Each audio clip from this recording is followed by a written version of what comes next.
What's up, everyone? Welcome to episode 20 of the Save Data Cast. 20 whole episodes. Wild. Yeah. I'm your host, We've been doing this David. for some time now. What? No. It's been less than a year? Around the controller never existed? Wow, you know what? I literally forgot that we called it that. I guess we're in the 30s if we count around the controller at this point. Yeah, Which is probably. wild to think about, too. I'm your host, David, and on this podcast, we go through video game reviews, we talk about what we've been playing, we talk about interesting topics, and this week, we're going to recommend games to each other, which you would think would be something that we do frequently on the side, and it really isn't. we really don't do that much. So we're going to make it an official thing. So what we're going to do, and we'll get to this later, so I'll explain it again later, but basically we're going to recommend, each of us is going to recommend a game to another person here. That person will pick out of their games recommended to them what game they want to play, and then sometime, probably in a month or two, we'll do a follow-up episode where we talk about those games. And if you have been listening to this show for a while, you probably know what a lot of our tastes are. So if you think, hey, I have similar taste to that person, maybe you should try out the games recommended, you know? Give them a shot. That's the idea. Joining me in this endeavor today is our fearless Captain Zach. Literally cannot remember what game I played this week, but I'm sure I'll remember in the next 5 minutes. I mean, I know one. I can help you along. Yeah, no, it's not that one. Joining us is a man who is playing a game that Zach has played in the past week. That is Prij. What a weird intro. Also, I did not prepare for this episode. It's fine. I'm just giving the advance warning for everyone. It's fine. Did not adequately prepare for this. And we are also joined by none other than the hockey stick and sickle herself. That's Elise. You stand with the Iron Lords. What's that from? Destiny.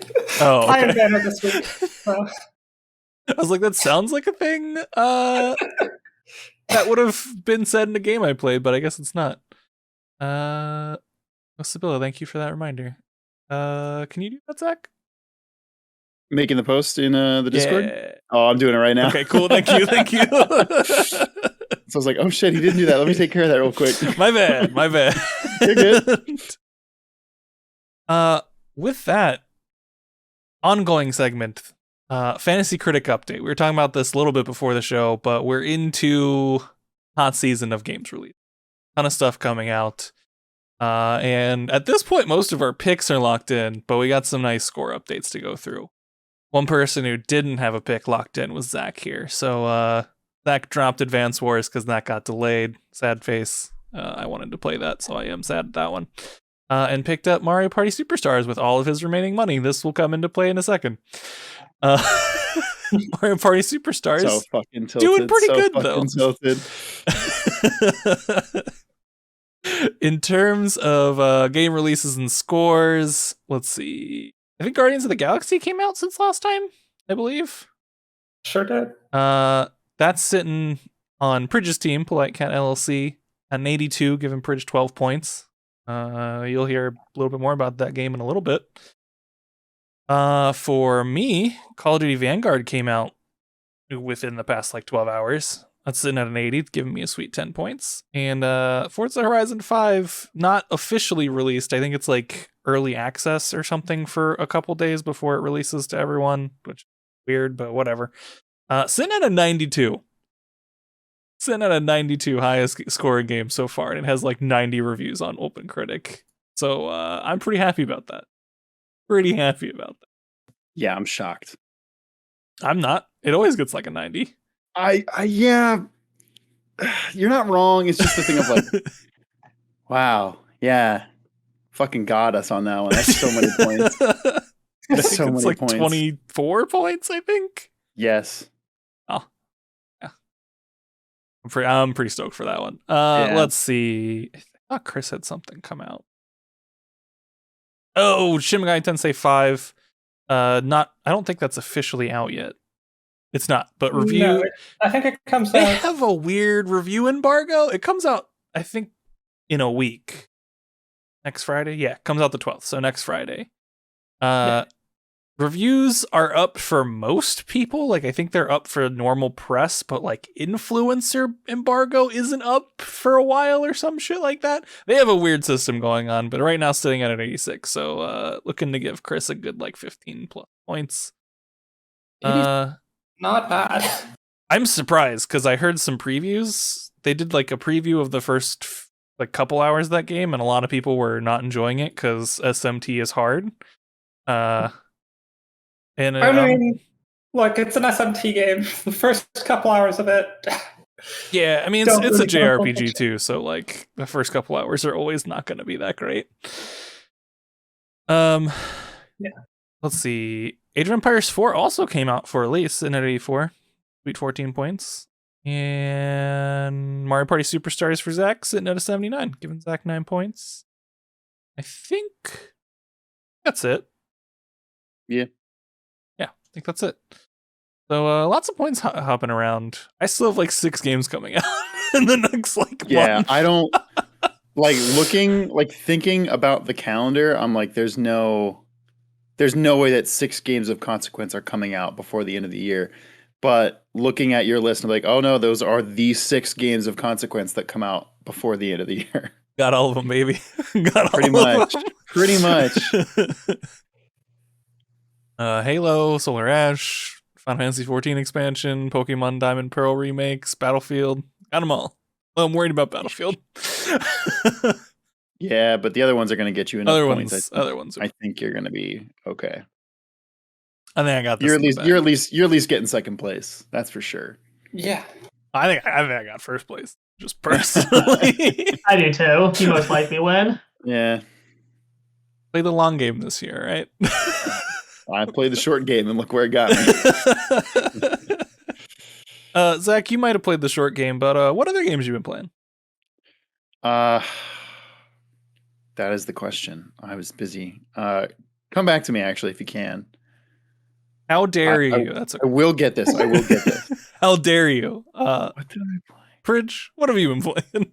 Yeah, all right. So I probably have been playing 3 games over the last couple weeks.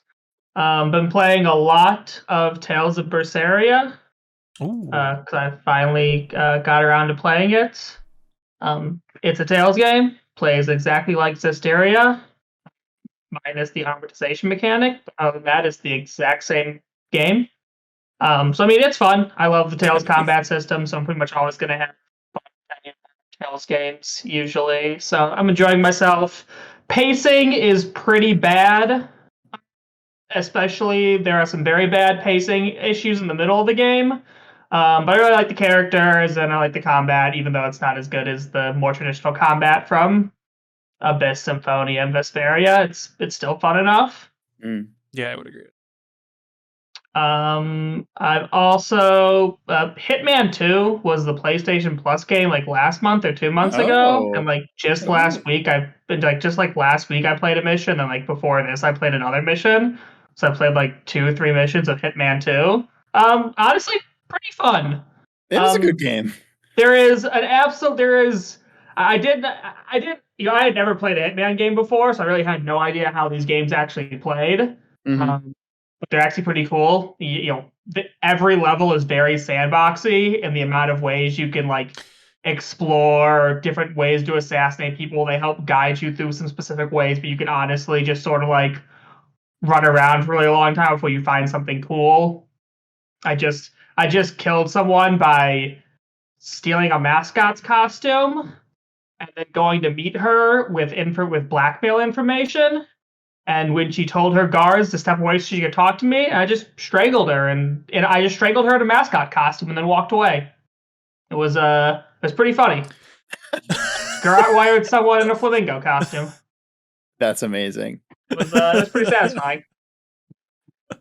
Oh, that's the one from the meme, right? Where it's like flamingo costume and it's just like 47's face sticking out of the center or something like that? Oh yeah, it's really funny. You look really awkward. But it was good. And then the other thing I've been playing is Inscryption. Obviously, which is what the game I've been playing was that I couldn't remember. yeah.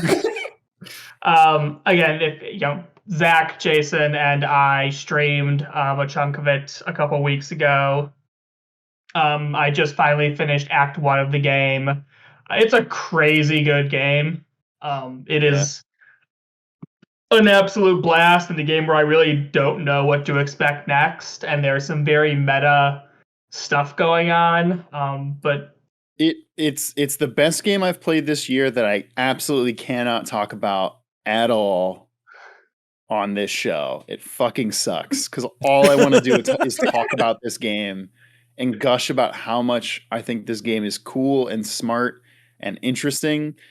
But if I do that, I fucking ruin it for people who have not played it. So this is a game. The more blind you go into it, the better the experience is. Yeah, it's very, very similar to Outer Wilds in that way, but it is not at all similar to Outer Wilds.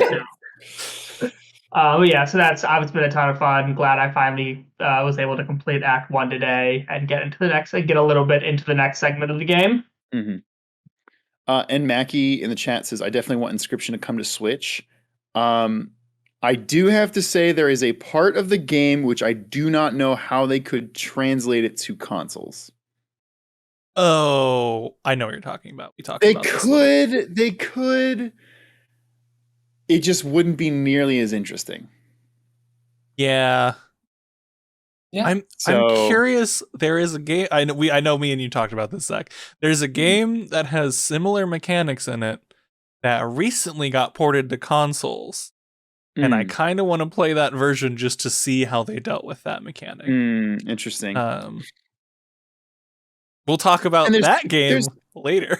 I will say there is another specific reason why it works best on PC.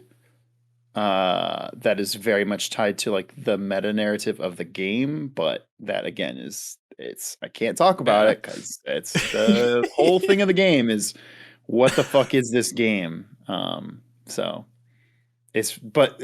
best part is even if you're not enjoying the meta narrative, the moment to moment gameplay is also pretty damn fun. So I recommend it. For anybody who has time to pick it up and check it out. Especially if you love, I'm trying to think of like anything to say without giving it away, but like just if what we've said so far sounds even slightly interesting, and if you can play card games, because I know David's holdup is that he does not like card games, and to that I say, yeah, David, you probably you can't play this game. I'm sorry, it's not your game. Yeah, no, I was gonna say I want to hear when like Prij finishes the game. I want to hear from both of you like what's so cool about this game, because I'm never gonna play it, so like I just want to hear what the cool stuff is. Yeah it's the cool stuff is very cool, I will say that. So right now it's at the very least in my top 3 for game of the year. That is how much I've enjoyed this game. So okay, that's pretty high up there. All right. Yeah I will say this year making it easier. But there's been a lot of good games that you have not played too. That's fair. Where's the Psychonauts 2 play at? Come on, Zach. Listen, I put 4 hours into it. Maybe I'll go back to it. On Game Pass, it's basically free. No, it wasn't its fault that I stopped playing it. It was that Deathloop came out, and Deathloop didn't do it for me, and I was really sad about that. So, I think my theme of this year is that every game I've played and enjoyed has not stuck the landing. Has been pretty true. With the exception of what's the game that you and I both played, David, and I really liked and you thought was a 7 out of 10? With the cute dog. Chicory? Chicory. Oh, Chicory, yeah. I think sticks the landing. It does stick the landing. That's true. And I enjoyed it throughout. So Chicory's also in my top 3. Yeah, that's good. It means this game of the year discussion is going to be fun. Game of the year will be interesting. True. Awesome. Any other games, Rich? Those are the 3 big ones. Cool. I mean, the fact that I played a quick Iron Man of Final 7 isn't that interesting to talk about. It's a old game that I played, 8 times in my life. So Damn. Jason rubbing off on you there? you guys realize I also like Fire Emblem, right? No, I just didn't know if No, you played yeah. Iron Man specifically. Oh, yeah, I mean, I played that. Yeah, I played a couple Iron Mans Okay. just recently because I was bored, and the old games are a little too easy if I don't spice them up somehow. Fair. Yeah, I mean, I'm with you on your like 7th playthrough. It's kind of a cakewalk otherwise. Yeah. And then I realized you actually can't start the game on hard mode until you beat it on normal mode with everyone first. Yeah. So I'm like, oh shit, guess I'm playing normal Iron Mans, and these are not challenging. These are pretty easy. They didn't seem so when I was 10, but now that I'm 28, This is, they're pretty easy. This is like Elise playing Warframe nowadays, you know? It's just so easy. So easy. So easy. Just one arm on the controller. She's just mowing things down. Game plays. Zach, was there anything else other than Inscryption for you? No, I'm still playing the Castlevania collection. Just playing. I think it's Circle of the Moon is the one I'm playing. It's very good. It's a Castlevania game, so I'm enjoying it. The GBA one? Yeah. It's the first GBA game, the one that doesn't have the better RPG mechanics that the later one has. The one that starts out in like a medieval castle, but you're like a fucking army recruit or some shit. You are an apprentice to a vampire killer. Yeah. And you're with the vampire killer's son, and the vampire killer's son is like, yo, I'm gonna be a dick and go save my dad. And you're like, wait, but I care about your dad too. He's my master. I remember something about like the modern US Army being there. That's in another one. Okay. This one does have a cool mechanic with cards where you collect like tarot cards and you combine them for different mechanics. I heard the awful word. Cards. What?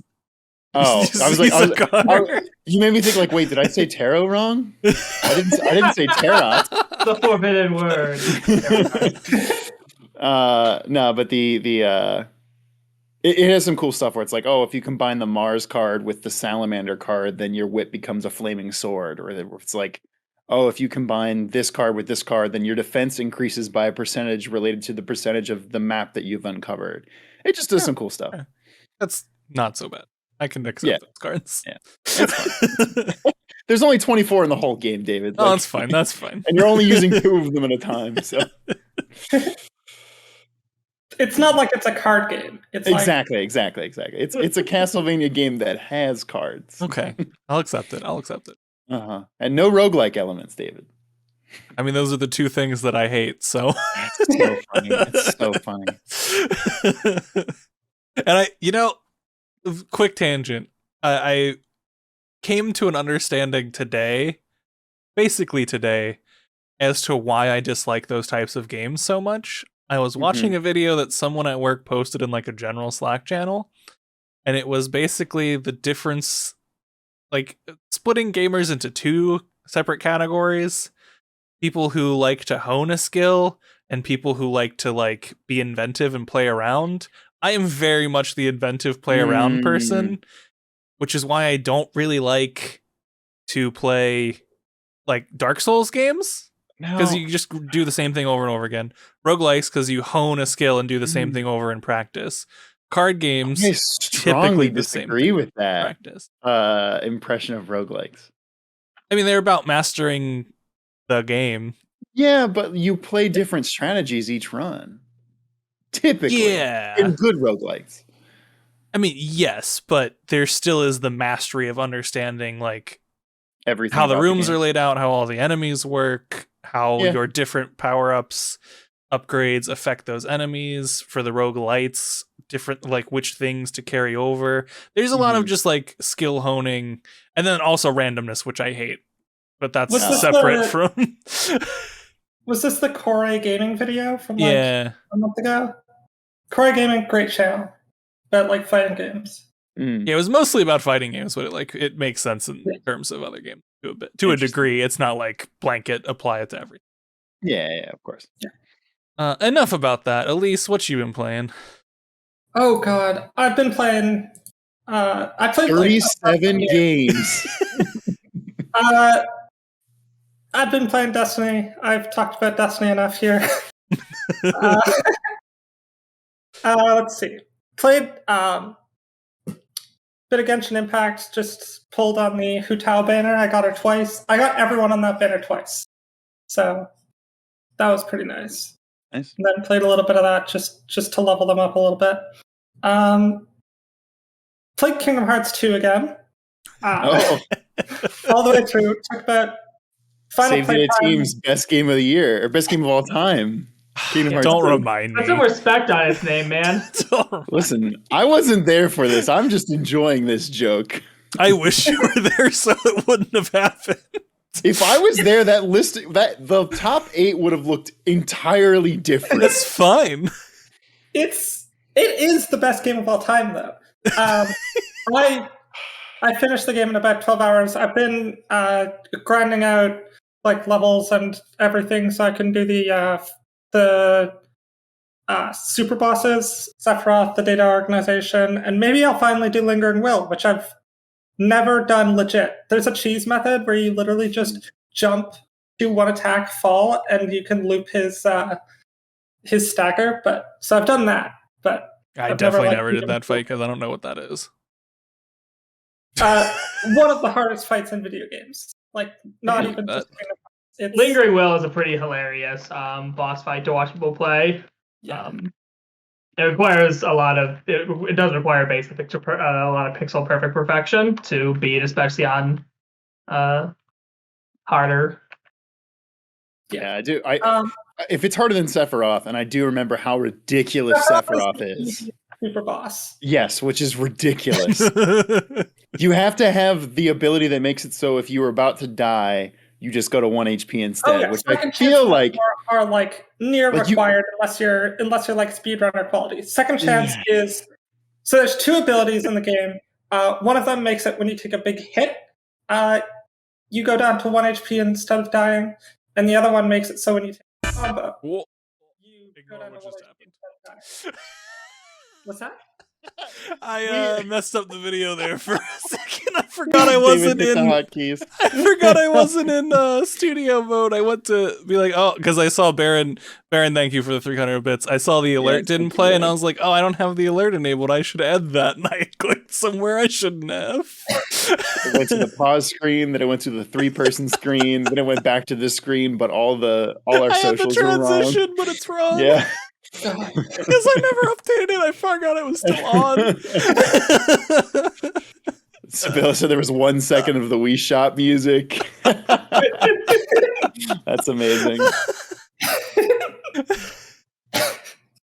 I was going to say, I also, in addition to playing through on critical mode for like the 11th time, I also played Kingdom Hearts 2 Randomizer, which is a really interesting way of playing. Basically, it drops you into the area where all the data organization fights are, but instead of those doors leading to those fights, they lead to every single world. So you can enter and then once you clear a world, you go in again, and it's the second visit to that world. And then everything from like the chests, level up rewards, boss rewards, basically everything is thrown into a pool and randomized. And so you can get like fucking final form from the chest in Winnie's house. Right. That's a good game to put a randomizer. But also, final form won't give you glide. Final form might give you an ether when you level up.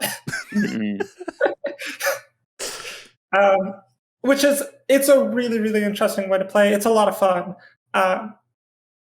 It's the way you like beat the game is they add in 3 what are called proofs. There's like proof of non-existence, proof of truth, and another one. And those are like in the pool. And once you collect all 3, you can fight the final boss. So you just need to like go around, and you can use like a hint system that tells you where like the important things are. If there's like, say say like Halloween Town has 2 important checks. So that might be like magic and a torn page, which lets you go into Winnie the Pooh's world again. That's cool. It's really cool. I played a little bit of Inscryption, or not Inscryption, Unsighted. I'm sure that game's great. It has been getting great reviews from people I trust. I progressed for about 20 minutes in that game and then got stuck for an hour and a half. Oof. That's annoying. I've explored everywhere I can. Like 20 minutes. You gotta do a Metroid. You need to hit a random block that will let you proceed through the game. I want to complain about that, but you're not wrong. But you're not wrong there. You're not wrong. I feel like there's one other thing I played this week, but maybe not. Oh yes, I played some Storybook Brawl. I don't know what that is. What is that? Storybook Brawl? Storybook Brawl, apparently it's similar to Hearthstone Battlegrounds, which I also haven't played. It's basically, you know, Teamfight Tactics or Auto Chess? Yeah. Yes. That, but Hearthstone. Okay. So, it's... Wait. But this isn't licensed by... No. But it is very similar. Like, the cards have their attack and health, and then their keywords and whatever, and like special effects. It's Hearthstone with different cards. Okay. And it's just like Teamfight Tactics or whatever, where you have your shop in the round, and you can buy cards that then arrange them. It's like a 4 in the front and then 3 in the back, and there's like. Did my camera die? It did, but it came back. You're okay. So it's like maybe you have guys in the back that have a support keyword that maybe gives extra health or attack to the people in front of them, to like 2 in front of them, or you've got like you know how auto chess works. It's like combine a bunch of dwarves, and the dwarves will all support each other in different ways. And then you go into the battle, and they just fight each other at random. It's like technically turn-based. Like one person, yours attacks, and then one of theirs attacks, and then one of yours attacks, and then. But that's interesting. The little twist is if you get 3 of the same card, they'll combine into a super card and give you a treasure, which is kind of like a relic something like Slay the Spire, where it's like a passive ability. Maybe when one of your cards dies, deal 1 damage to everyone else, or something like that. Oh, okay. That one's really powerful. So instead of like in Teamfight Tactics, or I think Dota Auto Chess does, it's where like once you get 3, they combine and get stronger. Instead of that, they combine and you get. Oh, okay, no, but then you also get a relic or ability. Yes, yeah. Okay, that's cool. It's still in early access or beta or whatever. It's free. If you like, I know David, you don't like card games, but if you like auto chess or card games, it's worth a shot. We're just adding to the list. I'm also not a fan of auto chess. Oh no. I've actually never played an auto chess game, so I do not like. I've played a little bit of TFT. Could not understand what was happening. Yeah, that's generally my problem with auto chess games. Is like there is a certain base level of knowledge that you need that is really only obtainable from a wiki or someone who has played. And I'm like, games like that generally don't like TFT, and all of them assume you know how the game works and like what things are good already. Yeah. I watched a guide that was like, okay, so if you have this, this, and this, then that's good. And I'm like, what the fuck does any of this mean? This was a beginner guide. Yeah. Yeah, no, that's what I don't like. One thing in the chat, really quick. Where was it at? Shadowcool said that Sephiroth in Kingdom Hearts is voiced by Lance Bass. I did not know that, and that blows my fucking mind. I don't know why, but yeah, he is. That's incredible. What a weird crossover. I don't know why.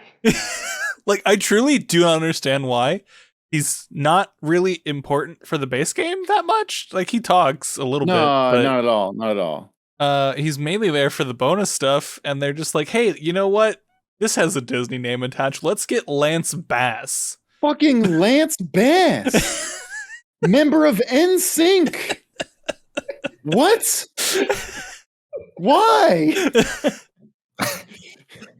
Hey, Kingdom Hearts has Haley Joel Osment too. Like, no, I know that, but like, you probably could have got somebody way cheaper to do just as good of a job. It's got Lance Bass as Sephiroth. It's got Jesse McCartney as Roxas. Oh yeah, that's true. That's true. It's a weird. It's weird. That's wild. What a choice.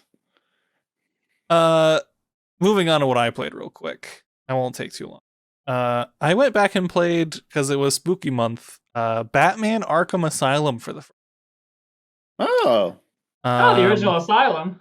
Yeah, I mean, it was the remaster for PS4 that I played on PS5. Not a bad game. I didn't love it. I think most of my issues with the game were that there's like one boss fight that it's the same fight over and over again after that. Like, you fight, I guess, spoilers for like a 12-year-old game or something like that.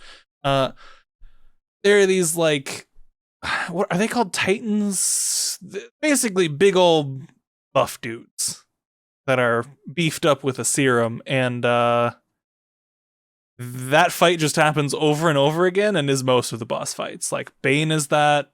You get these beefy dudes for a bunch of mini boss fights, and then they're like, oh, what about fighting two of them? Like, okay, what about fighting two of them? And there's a bunch of annoying, like, henchmen around.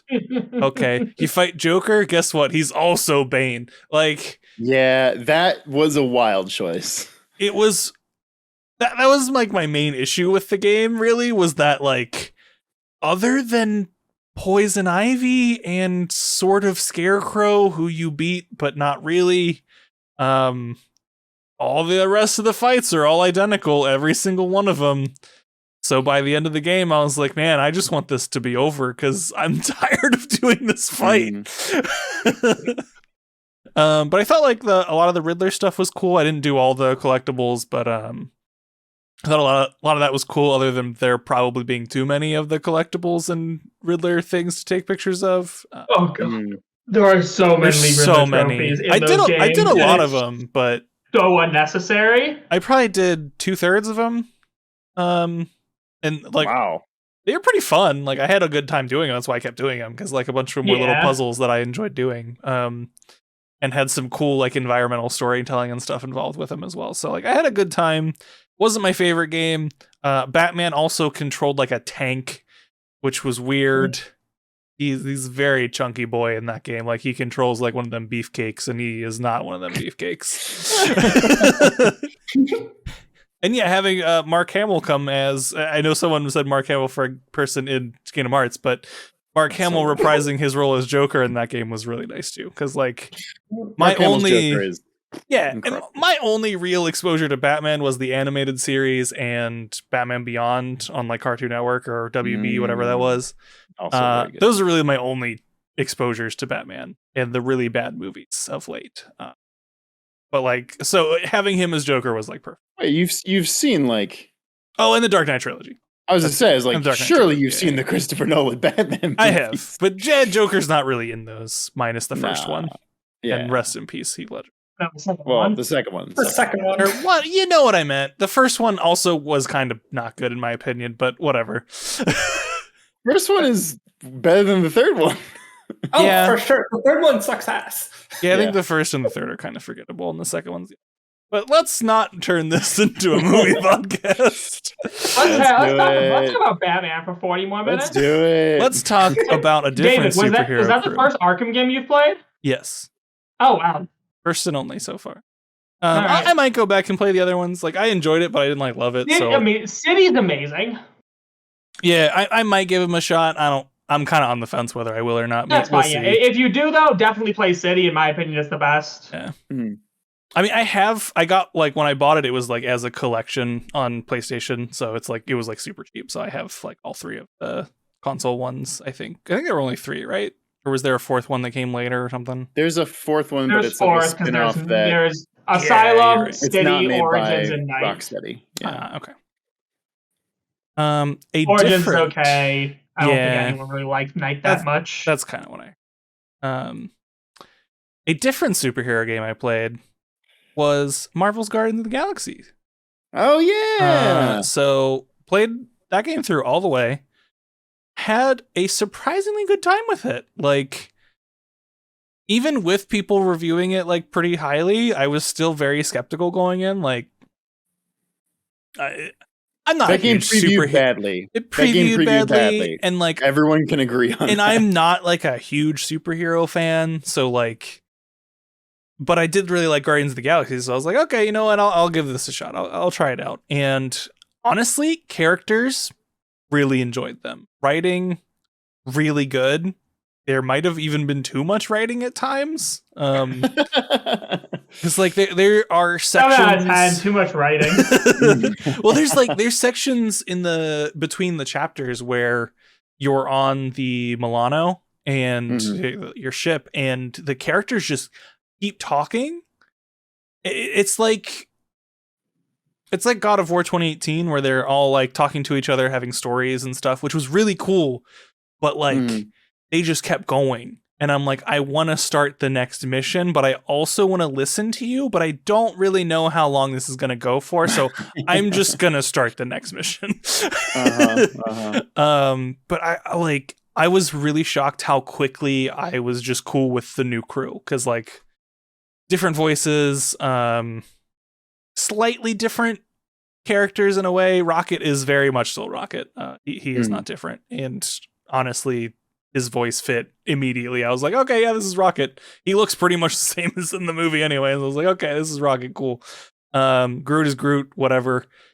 And then you had Gamora is a bit different in this one. Drax is a little bit different, and Peter Quill is a good bit different. And I was surprised at how quick they were able to get me on board with those characters and care about them.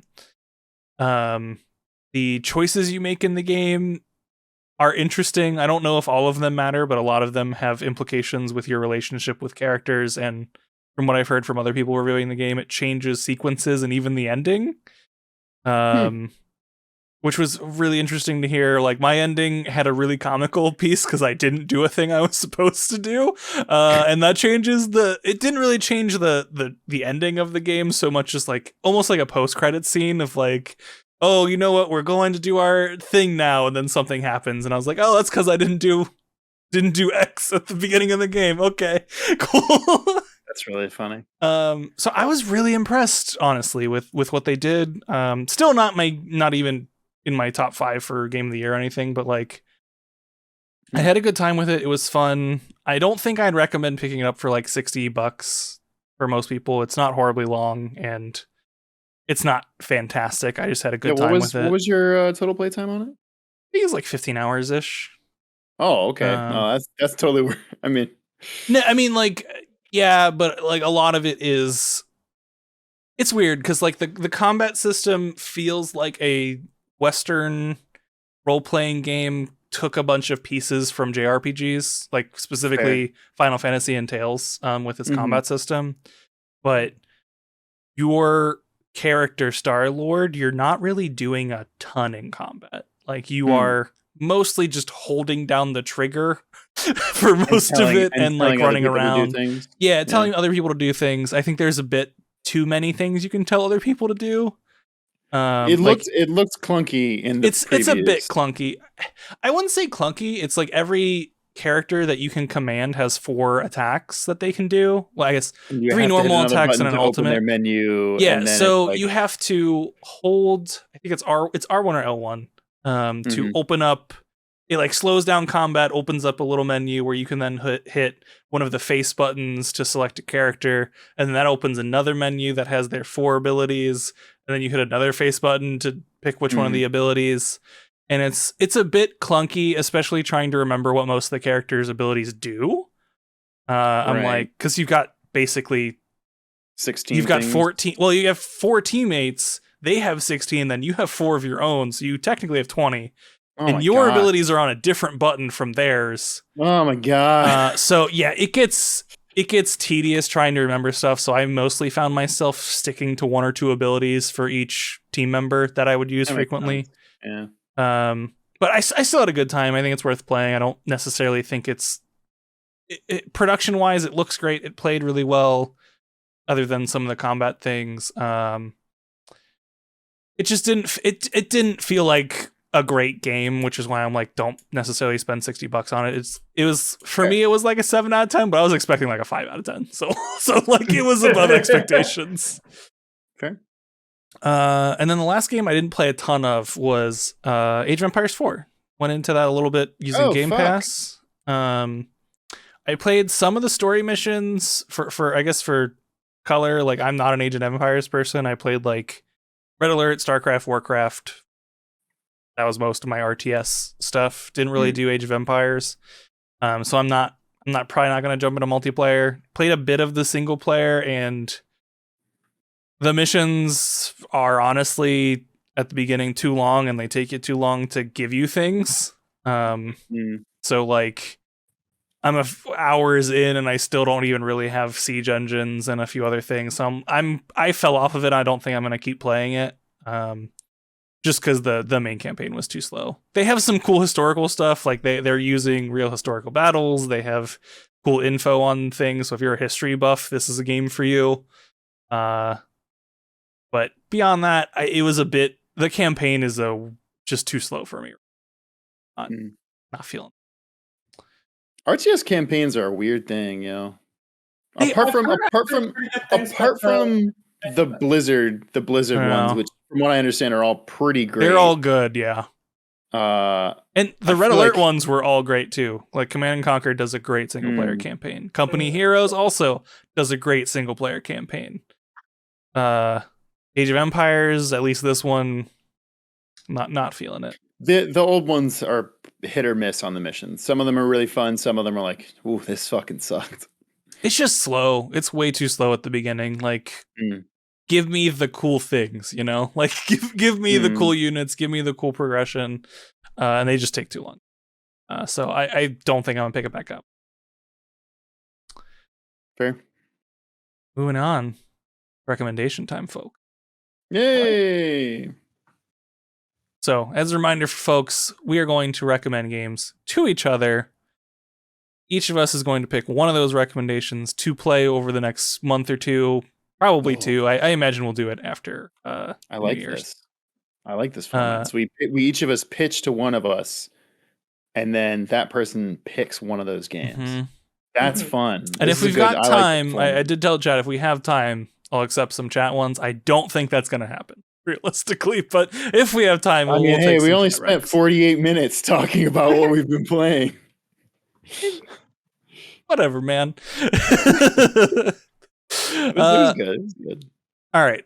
Do you want me to go first? Someone want to start first? What are we feeling?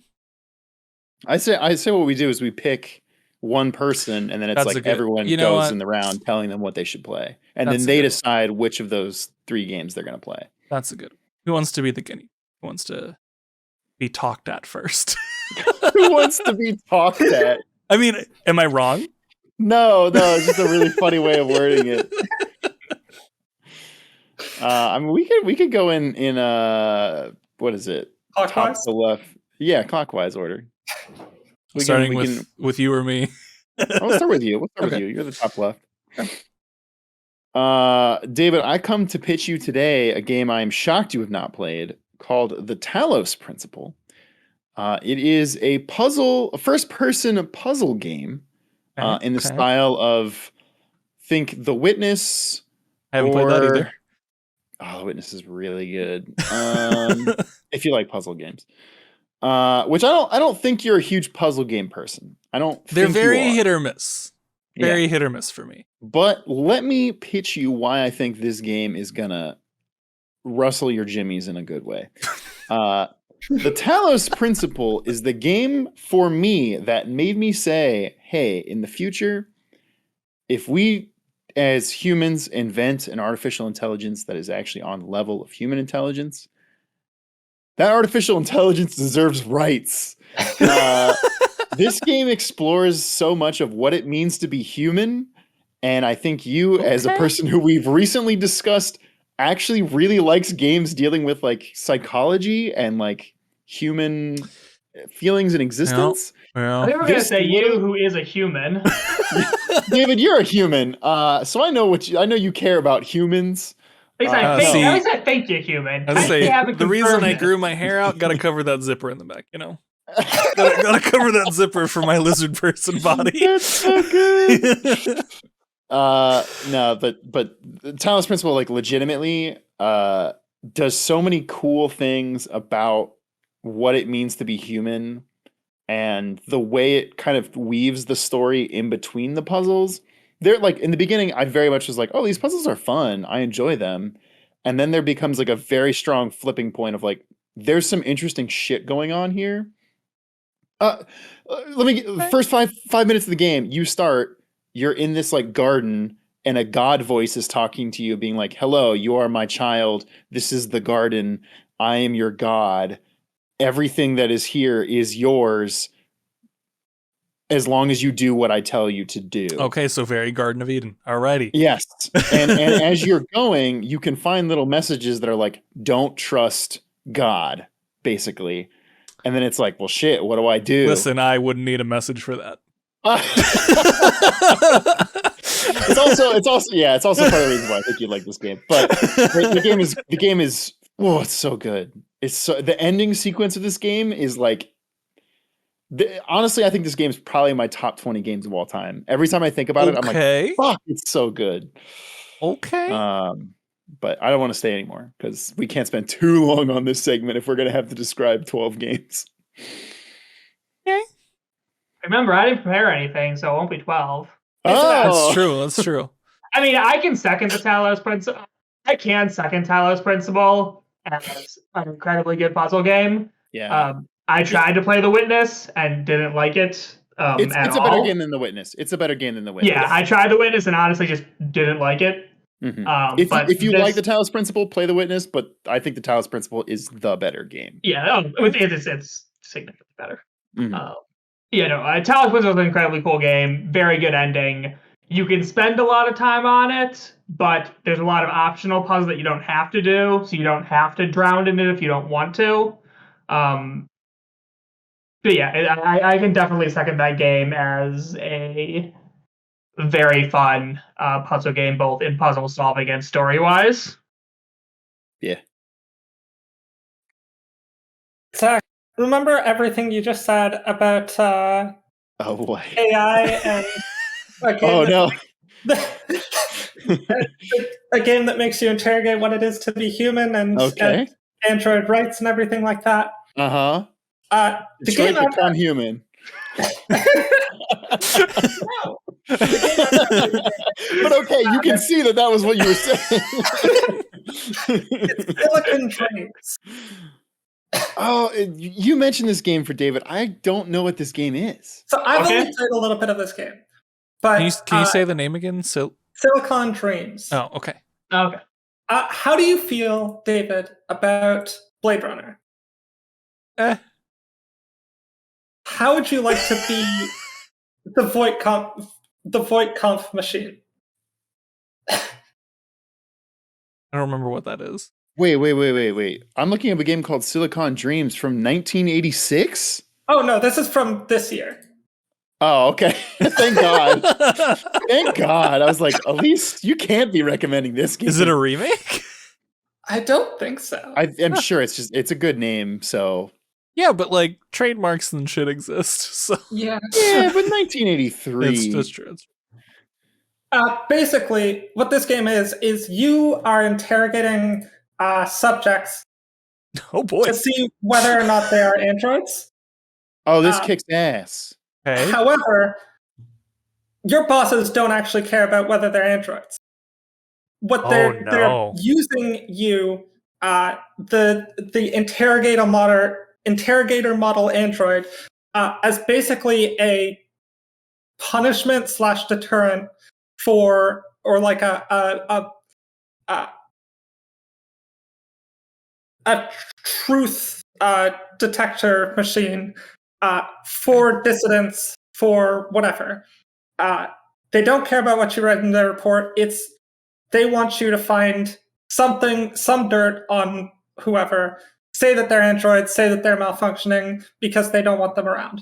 And you need to navigate that with your own morals, try to find the best outcome for everyone. So just as an example, there's one investigation where it's a malfunctioning android, but the android is malfunctioning because it was abused by its owner. Okay. Are you sure we're not talking about Detroit Become Human?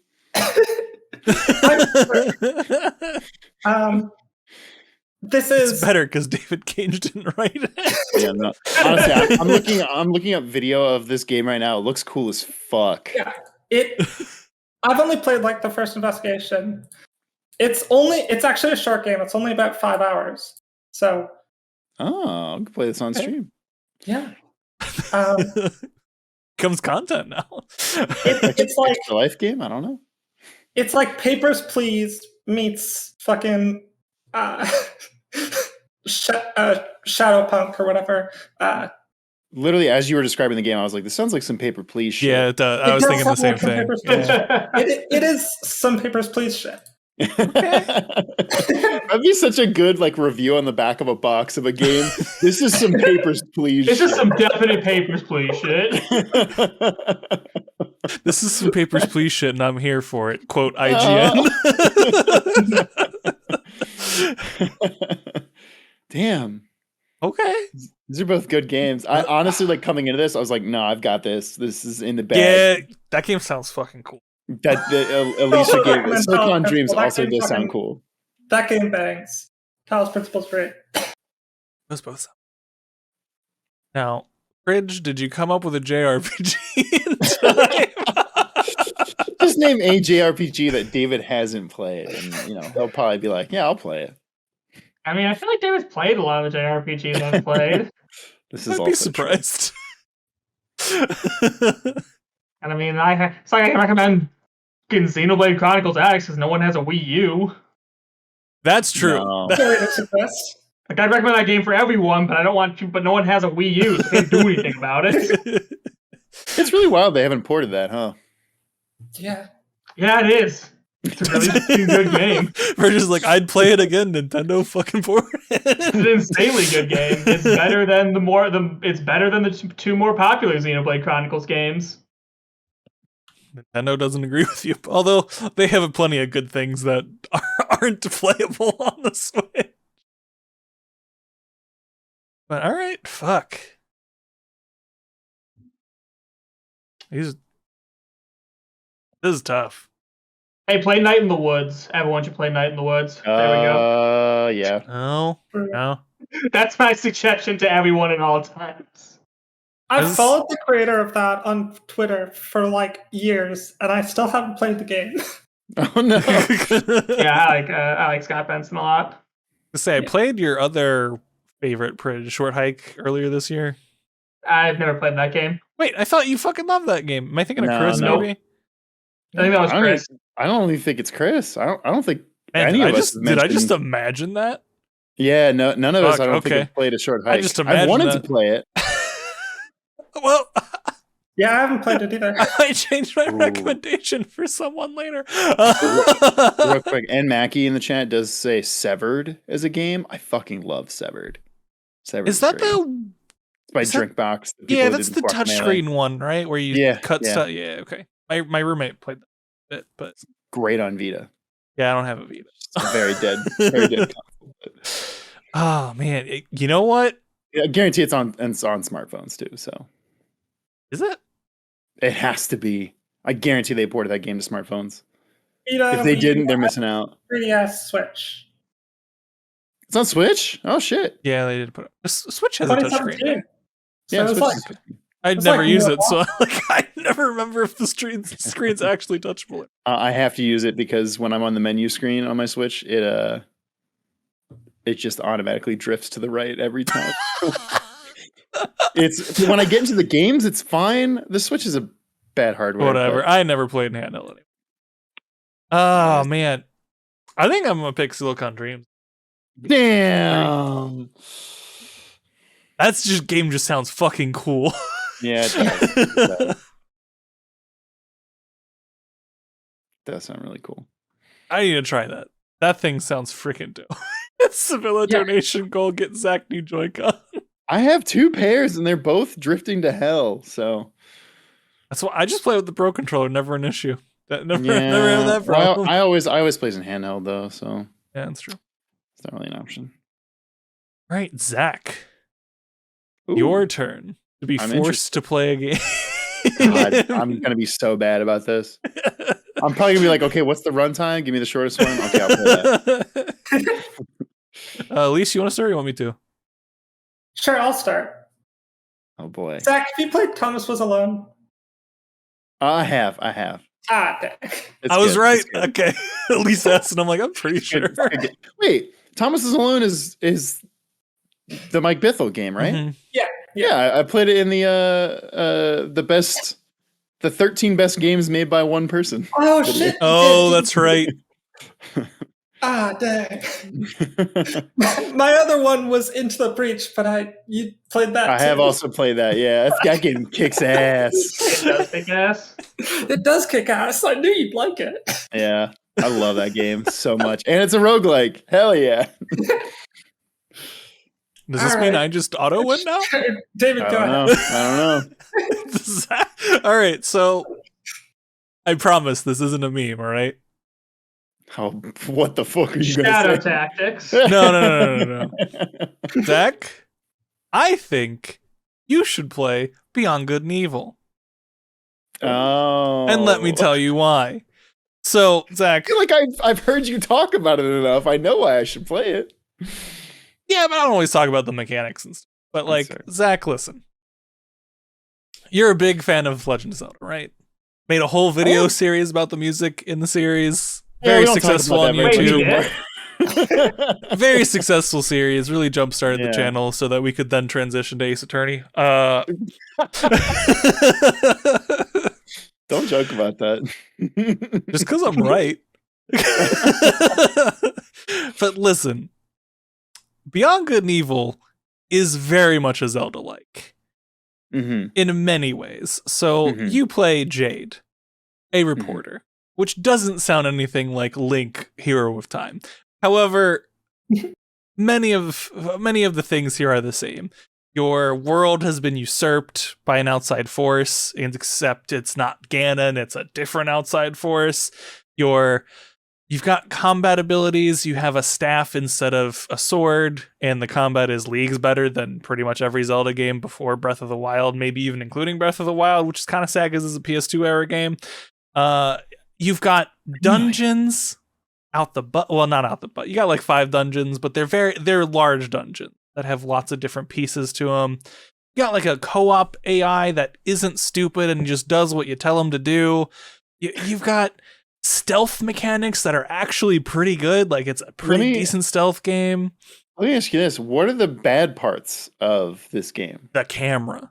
Which, Okay. listen, you played Legend of Zelda. The camera sucks there too. You'll be fine. Yeah, okay.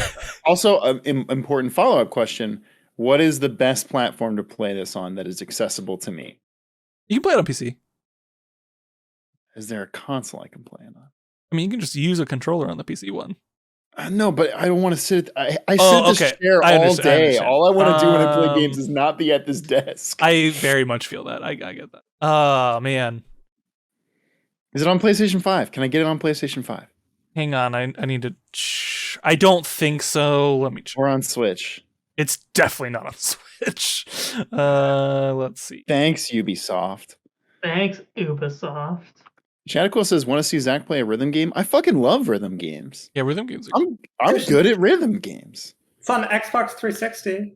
Yeah, I was gonna say Xbox. I don't have that anymore. Play Unbeatable, the white label. Do you like rhythm games? Oh yeah, that game's great. That's a good one. That game's pretty good. Do you have a PS3 lying around? Because you can play it on PS3. No, it might be at my brother's house. He might have given it to my nephew, but he also might have just straight up sold it. So I don't know. Your options are PS2, Windows, Xbox, GameCube, 360, or PS3. Those are. Let me get out my GameCube. No, I'm gonna play it on fucking. I guess I'll play it on PC. And I think it's like $3 right now too. Oh yeah, and it's not horribly long. It's like 10 hours probably. So. Oh baby, okay, now you're talking to me. Not a super long game, but not a super long game. It has a very good story, excellent characters, characters that go through development and change. There is a cool. I mean, look, we like Toem, right? And you both agreed Toem was pretty good. Yeah, there's there's Pokemon stat mechanics in this game too. You gotta take pictures of like creatures and species in the world. I like that. I like that we're just like, oh, picture mechanics. What do we call them? Pokemon snap mechanics. I mean, this was very Pokemon like. Okay. Is it on rails? No, it's not on rails. Okay, I wouldn't call it Pokemon Snap. No, like basically the picture portions. And I'm not spoiling anything because it's in the first 5 minutes of the game, basically. You're a photographic journalist. I know that. You're a reporter, but basically to make extra money, you take pictures of. You're trying to complete a compendium that is a picture of every creature that exists in the world. Okay. But they don't judge you. You just have to get a picture of it, and then report it to. I think it's a newspaper or the government. I forget. And they pay you basically, which you can use those credits to buy items and. Okay. So, and like, it's a great game, and I'm not going to recommend, I don't think I have my other like top 10 games for other people, but like legitimately, you will like this game. I just have to get you to play. I like to see you fucking try. No, I'll let me see. Let me find it on Steam. It might only be on Uplay now. Oh my god, I'll never. I said accessible platforms, David. It's still on PC. No, Uplay. It might as well be. Listen, if it was on Steam, you would buy it, and then it would just open in Uplay anyway. So like, let's be fucking real. It's a Ubisoft game.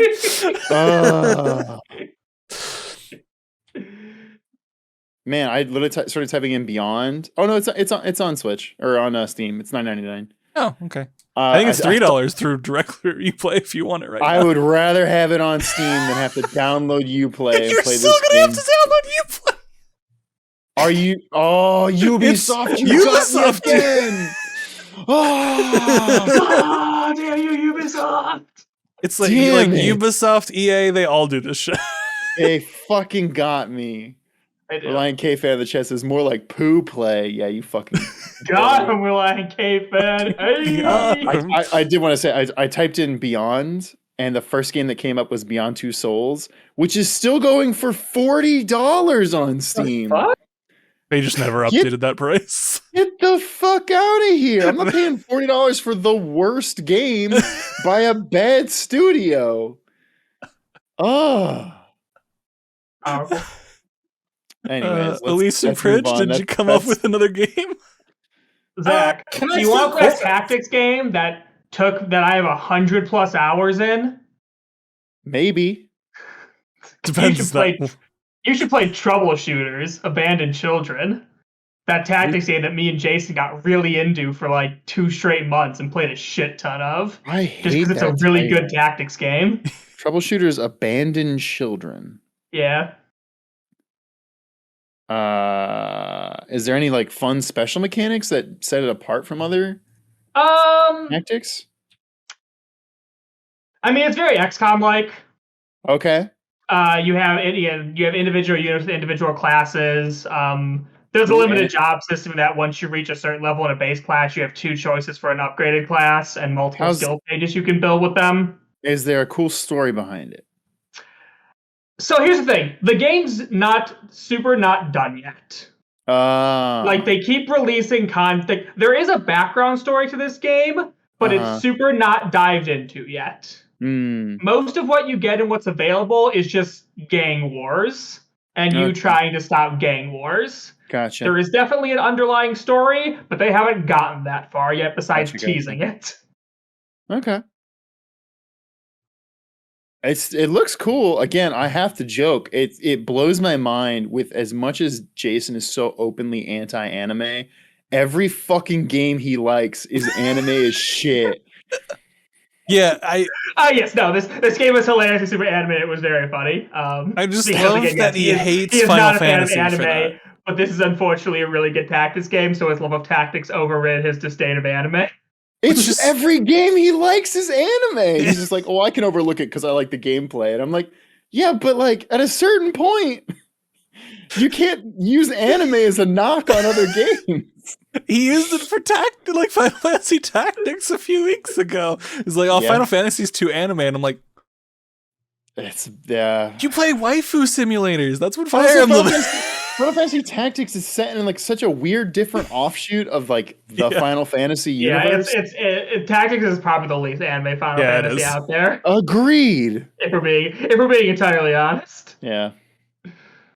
And Mackie also says SteamWorld Heist, which is tactics games I desperately want to get to play because everything about it I like. I like a lot of the SteamWorld games. The SteamWorld games are fantastic. This is a tactics game. Jason has played it, I think, on stream before.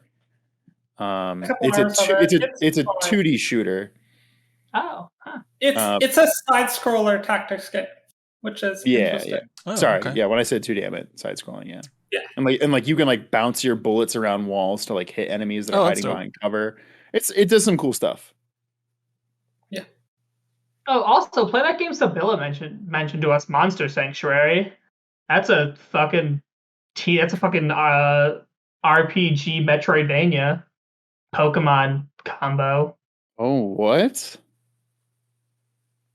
I will say Sabilla has not steered me wrong on game recommendations. They did say Bug Fables, and I absolutely love that game. So Fables is good.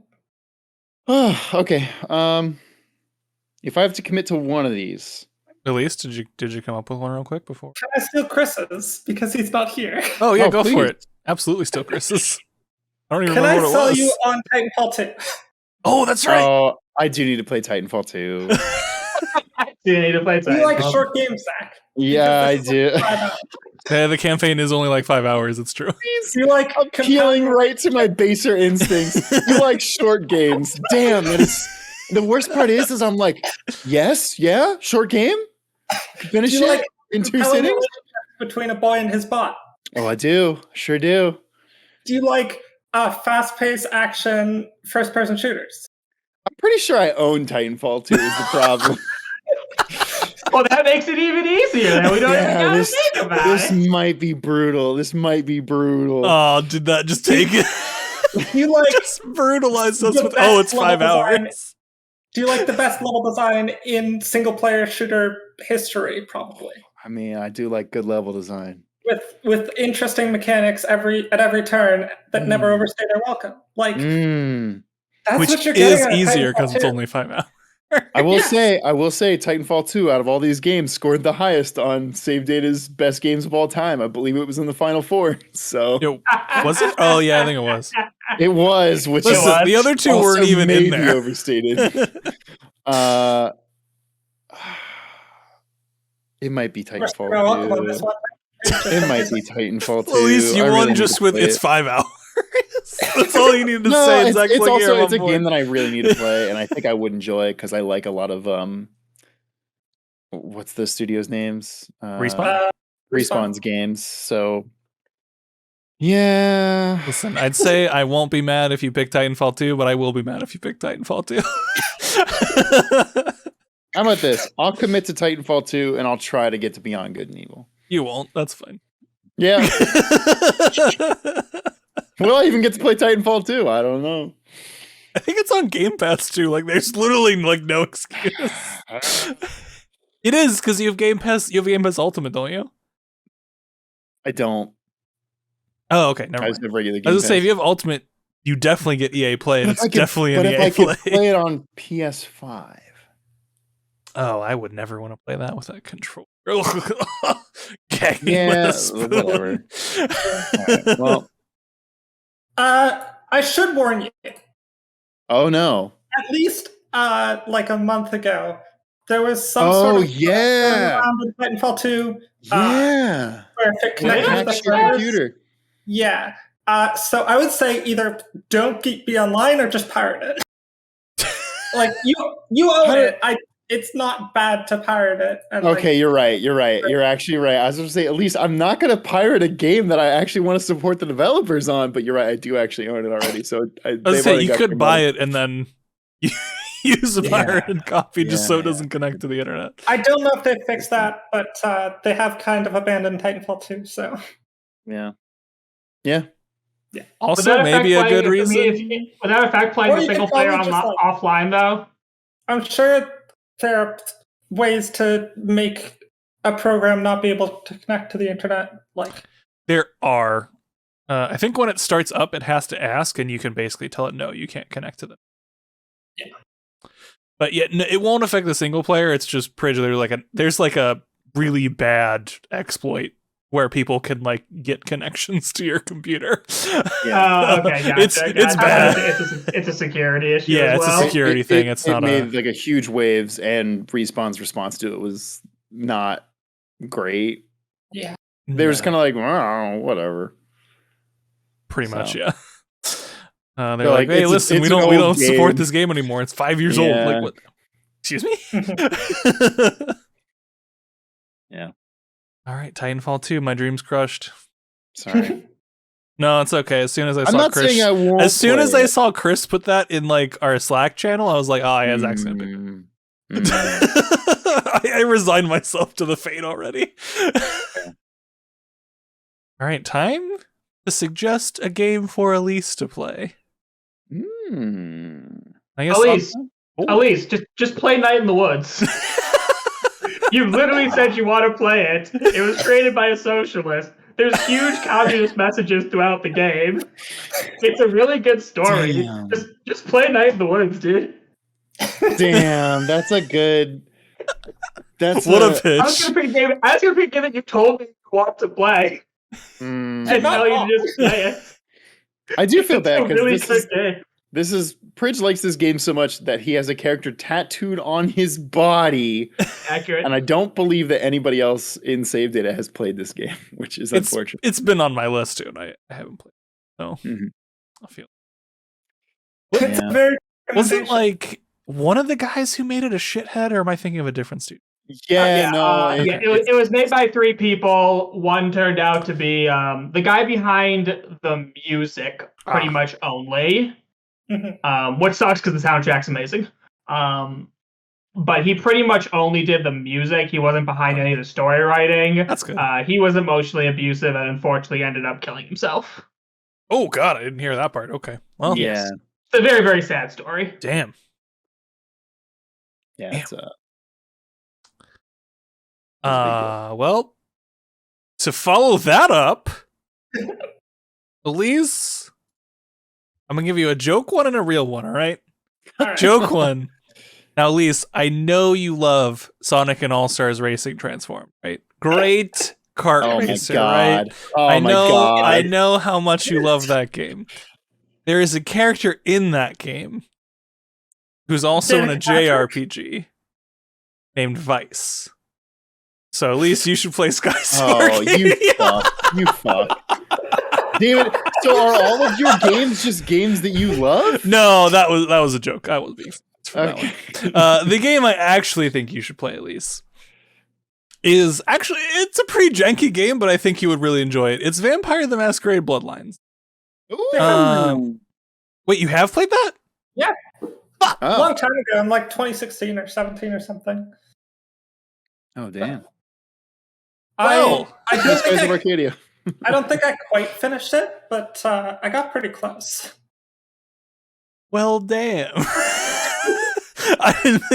I know I talked about playing it. I must have not talked about that when you were on the show, because I do not remember that you played it at all.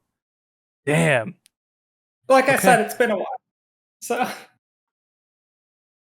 Well, Zach, go ahead. I'll try and think of something different. Sure. No, I got it. Elise, I know that you are a huge fan of playing very legit Nintendo DS games on their actual hardware. So I have the recommendation for you of Ghost Trick. I knew I would recommend that to someone. Yeah. Part of me wanted to recommend it to Prij, but I thought of other games that I'd like to recommend for him. But somebody's got to play this game. It's so good. Ghost Trick is another puzzle-focused game set around a very interesting story that also sticks the landing. You are literally, the game starts and you are dead from the get-go, and you are a ghost who, very much in the style of the movie Ghost, the only thing you can do is very gently affect lightweight things in the environment. I love the spirit of the movie Ghost. Here's the thing. The only thing I know about the movie Ghost is from the pottery episode of Community. Yeah, I mean, well, you can't. That's all you can't need. have Funny sex- episode. You can't have sex with your still living girlfriend, but like, you know, you can move a quarter across a table. I believe Patrick Swayze does that in the movie Ghost. But legit, Ghost Trick Patrick is super Swayze can do dope. that in real life too. That's true.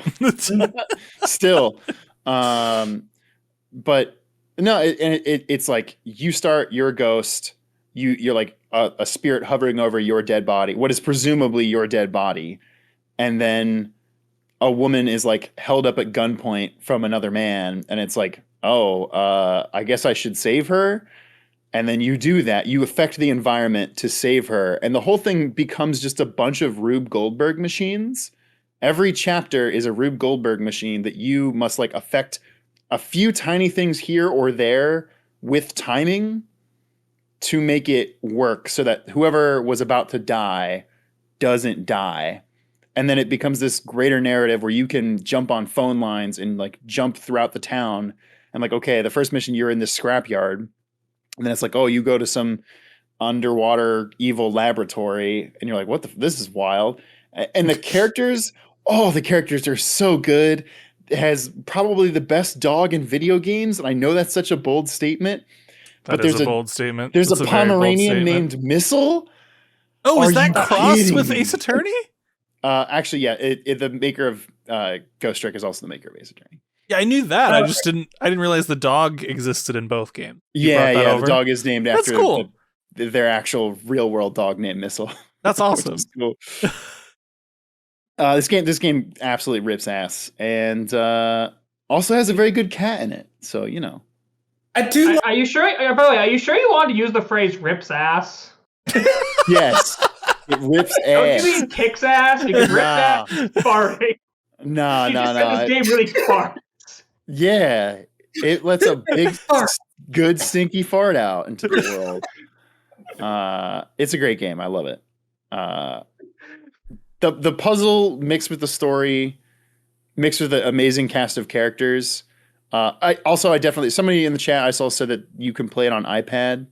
Definitely play it on emulator because there are a few chapters where the Rube Goldberg machine is very long, and if you fuck up, it has a very bad system of being like, okay, you have to go back several minutes in the time loop and do it again. Mm-hmm. So definitely use the use some save states on that one. I can play it on this thing. A very legit Exactly. 2DS. A very legit 2DS. Yeah. I love this game, and I played it earlier this year, and it really did it for me. So. All right, Elise, do you like tactics games? I love tactics. Got used to pick another game. You love Okay. There is another game that contains Vice from Oh my fucking god! All-Stars Racing Transformed. I'm standing up. That is legitimately great tactics game game that both of these gentlemen here will back me up on, and that is Valkyria Chronicles. Valkyria is really good. It is a fantastic tactics game where you control individual soldiers. There's like line of sight because there's like tanks and snipers and a bunch of cool stuff. I frankly have not played the game. However, it's been on my list for literally years, and I want to play it. And I know Prij and Zak have played it. Can one of you explain it better? So it's like it's a combination tactics game, but when you pick on a character, you get to play them from a first-person perspective. In real time. From a real-time first-person perspective. So even moving to a proper position is dangerous because you can take interception fire because everything's happening in real time. It's a pretty good tactics game. It's one of the more unique tactics game because it has a real-time first-person perspective.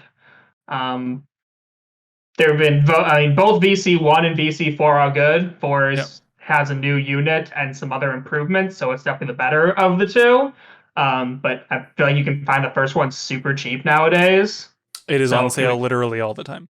So if you want to get your feet wet on the series, you can try the first one and get it cheap. The first one contains Vice from Sonic All-Stars. Drop Vice. Sonic All-Stars Racing Transformed. Legitimately though, I do think if you like tactics games, you will enjoy that game. And the first person pieces I know you'll enjoy too, because you like your immersive sims and shooters. So I do like my shooters. I like my Destinies and my also I think, depending on how you get it, I'm pretty sure Valkyria Chronicles 4 has a free demo that's like the first few hours of the game too. So ooh, that is nice. Yeah. Yes. One of them does. Decision time. Decision time. Mm-hmm. So you've mentioned 2 games that I have been meaning to play, and Zak made a pretty good sell on Ghost Trick. Oh. So I think, honestly, this is just my already meaning to play it. Probably gonna go for Night in the Woods. That's fair. Oh, nice. Night in the Woods. Like you said, it's. I've followed the person who made it, Scott Benson, for a while. Heard nothing but good things about it, and it seems like a game that's very much up my alley. I do really think you'd enjoy it, and again, it's not super long. If you enjoy it, it's worth 2 playthroughs to get as much of the content as possible. But you can get a very good grasp on everything in 1 playthrough. But if you enjoy it, definitely play it twice, because there is there's enough content to be worth 2 playthroughs once you get into it. That's cool. I didn't know that about the game. Yeah, you basically, without spoiling anything, you could choose one of your 2 friends to hang out with on each day, and it's a good idea to just hang out with all of them just one person every day on 1 playthrough to get their full story, then play it again and hang out with the other person every time to get their full story, because both your 2 friends have very good stories to follow. Huh, cool. That's neat. That's very neat. See, Prij, you didn't even need to prep. You dumpstered our recommendations. Yeah. I dumpstered Night in the Woods, I guess. That's called cheating, baby. Cheating, baby. Prij, your game didn't even have Vice from Skies of Arcadia. Actually, it's Vice from Exactly. Listen, it's not Vice from Skies of Arcadia. I know which one's the more popular. That's our new bit. Does it feature Vice from Sonic All-Stars Racing Transform? Does it feature Baldy from the hit Supergiant game Hades? Does it feature Vice from the hit I don't know who made that game? Sega. The hit Sega Sonic All-Stars Racing by Sega. No. Only Transformed has Vice. The original one doesn't have it. The title of that game is so frustrating, but I will memorize it. You know what? Stupid joke. You want me to make it even worse? Technically, it's Sonic and All-Stars, not Sonic All-Stars. Yes. I mean, I get it. That makes sense, but Sonic fuck. and Sega All-Stars Racing Racing. But because they've got fucking Danica Patrick and Team Fortress and... Wait. Real life human Danica Patrick is in this game?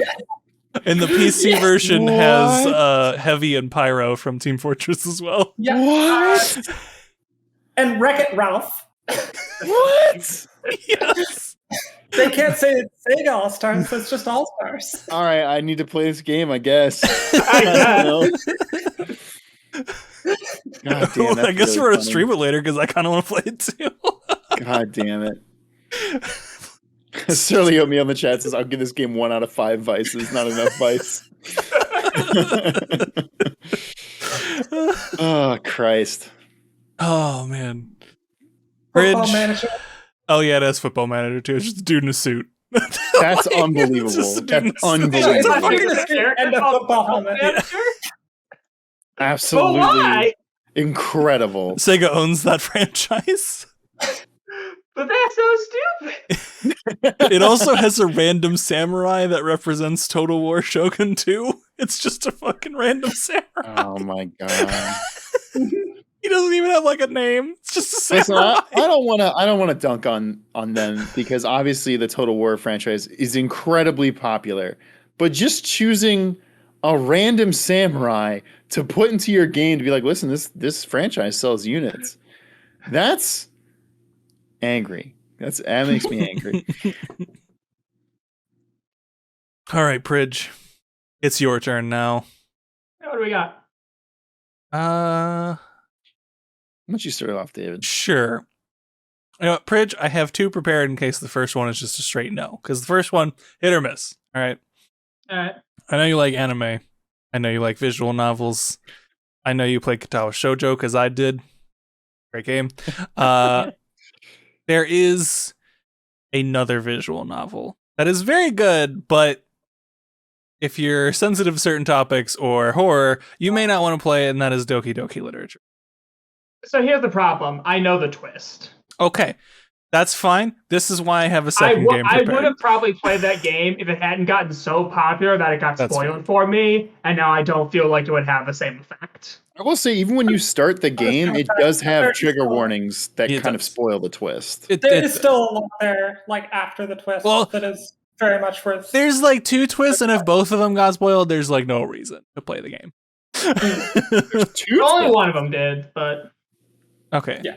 It would probably still be fine to play, but I understand. Which is why I prepared a second game. Now, Prij, I know you like your JRPGs. I'm with you there. There's a JRPG from the old days of the PlayStation Skies 1 of and 2. Arcadia? No, it's not. It's not. It's not a game. It's not a game I have talked about. It's not a game I've talked about on content before that I'm aware of. Okay. It's a series, and this is the most recent one, I believe, and that's Grandia 3. Grandia 3. Now, Grandia, I don't think has been around since PS2. I believe this was the last one to come out for the series, but Grandia has a very interesting combat system. Okay. One of the most unique that I've seen in a JRPG, and I'm really sad that more people don't use it. I am honestly flabbergasted that it has not been used more, because Grandia 2 is like, I loved that game when I was a kid. Yeah, so Prij, Grandia has a combat system that is turn-based, but it takes speed into account, kind of like Final Fantasy Tactics does, where certain people will get to go more times before other people go. Yeah. But it doesn't have like the ATB gauges like Final Fantasy does. So you can see whose turns are coming up. Okay. And there are abilities and things you can do that will move you in the turn order or move your teammates in the turn order. There is, however, also mechanics in there where characters are moving around in combat, and I believe you can use your turn to reposition an open battlefield. And there are AoE attacks, there are line attacks. I believe there's like cones that basically will affect areas, and you can reposition, enemies can reposition, you can hit people. I believe you can hit your own teammates with certain ones, or you want to hit your teammates with some of them. So it's a really interesting combat system that hasn't really been used since Grandia, and I don't know why, because it's actually engaging compared to a lot of other turn-based systems that are still used even today. And really, my sell is the combat system is very cool and unique. It has some interesting characters. It has an okay story. It's not mind-boggling. It's a JRPG. They're all kind of the same after a while. You know True. the deal. It should be like that. You know the deal. But I really think this is a cool game that has a very unique combat system that I think you would jive with our shared love of both Final Fantasy Tactics and like turn-based RPGs. I think you'll jive with this one, and I just think you should give it a shot. Would I basically just have to get a PS2 emulator essentially? I can provide that. I've actually got a PS2 emulator open on my computer right now for. Oh my god! Stop. Listen, I use it to play games I own. Yeah, exactly. And it's I'm not gonna sit here. On PC. I was gonna say I'm not gonna sit here and pretend that Elise does not at least own Kingdom Hearts 2, her favorite game of all time. I do own it on PS2 as well, actually. Yeah. So I'm like, I got it from a used game store when I was like 12 years old, but so really there's not a whole lot different between emulating and used games. I am going to say that when it comes to giving money to the original person. So you're good on that front. I was going to say, when you were talking about the speed mechanics, other than like repositioning, that sounds a lot like Final Fantasy X, which I think has one of the best. It uses similar ones. It uses similar speed mechanics. I thought the Grandia combat system was actually more engaging than like pretty much all the Final Fantasy ones. I really enjoyed it. Shadaquil in the chat says Grandia, the greatest lost RPG franchise ever. Yeah. Maybe. I mean, other ones are really good but not lost, so I might agree with that. Yeah, honestly. I've only played 2, but I was like, I even played it like a few years ago because I almost made a video series on it. And I was just being like, why has this combat not been done since? Because I thought it was really fascinating. And like, not to fucking meme myself earlier, but like Skies of Arcadia has some of the same mechanics. It doesn't have the speed thing, but it does have like the area of effect mechanics and like line and cones and all that jazz. Which is basically just like, if I could have Skies with the Grandia system, I would be much happier. Because like the Grandia system fucking slaps, and I do not understand why it isn't in other games. It definitely looks interesting. Again, I'd have to go find a PS2 emulator, but you guys seem to know. Listen, you have Elise here. Is it really not on Steam? I don't. Oh, you know what? According to its Wikipedia page, Grandia 3 was only ever released for PS2. Grandia 1 and 2 are on PC because they got remastered. Yeah. Which, you know what, Prij? If you want to go like super legit, play Grandia 2 on PC. I'll lump them together because the combat systems are basically the same, but 3 is like a 3D game, and I believe 2 is 2D. Oh man, I will say, just thinking about the archetypes of some of the characters in 2, they are like, they're cringily like, like, you're this character. Okay, cool. Yeah. Like, I see you for 2. I see your character design, and I know exactly what your voice is going to sound like. I'm right. Every time. I will say, because it does have voice acting. I remember playing it when I played it like a few years ago. I was like, man, this voice acting is dog shit. And then there are a few scenes that randomly the voice actors just woke up and were very good in. And I was like, I'm sorry. Where was this for the entire 15 hours of the game so far? That just made me emotional. So. And if it helps, Prij, all the Grandia games, 30 to 40 hours generally. Nice. Unfortunately, the remaster has a lot of crash issues. Bummersville. I say Zach played it, so he can probably speak to. Oh no, I'm pretty sure I emulated it. So. Oh, okay. I think you own it because I think I was looking at your Steam library for suggestions. Maybe I do own it. No, I don't. I don't. You don't? Because I'm on the page for it, right? Oh wait, no, I'm on the. Let me see here. This isn't important to the stream, but. But we're gonna check anyway. You do own Grandia 2 HD remaster, and you have 16 hours played. Okay, that was what I played then. Oh my god! I literally just like opened the page and saw one of the characters, and I was like, "Wow, I forgot about you, you piece of shit." Oh, you fucking JRPG looking ass dude. Like your JRPG edgelord brother character. Oh, Perfect. Your Sasuke looking ass face. Come on. Zach, suggest your game for Prij. Prij, have you ever played Dark Cloud 2? Oh man, Dark Cloud. Speaking of early PlayStation games. I don't think I ever got around to it. I feel like I've watched someone play it at some point, or like been around a friend who played it. I don't think I've played Dark Cloud. Wait, let me pitch you on 2. Because Dark Cloud 1 I haven't actually played. I can't speak to it, and generally the consensus seems that Dark Cloud 2 does what Dark Cloud 1 don't. But they're basically the same thing. Dark Cloud is a action RPG that is mostly set into like levels where it's like, okay, you're in the forest level 1, forest level 2, and it's the levels are procedurally generated, which is fine. The levels are whatever. To be completely frank, it's like, oh, in the forest area you're going to be fighting rats and tigers or whatever. And you can play as 2 playable characters, but you're probably going to play as the guy because he has way cooler mechanics. The girl has sword and magic. The guy can invent weapons, which is just a cooler thing. And how does he invent weapons, you ask?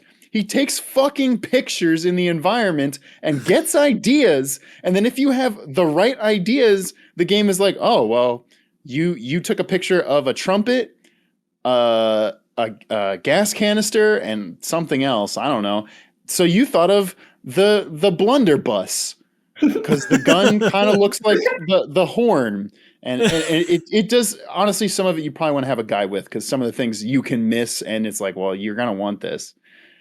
You also get a mech at one point, which is wild, and also can make some sections of the game really easy. But on top of this somewhat interesting but just okay mechanic, you are doing world building stuff where, okay, like chapter 2, you're in the forest and you can go back and forward is it back and forward in time or forward and backward in time? What I just said doesn't make sense. Basically,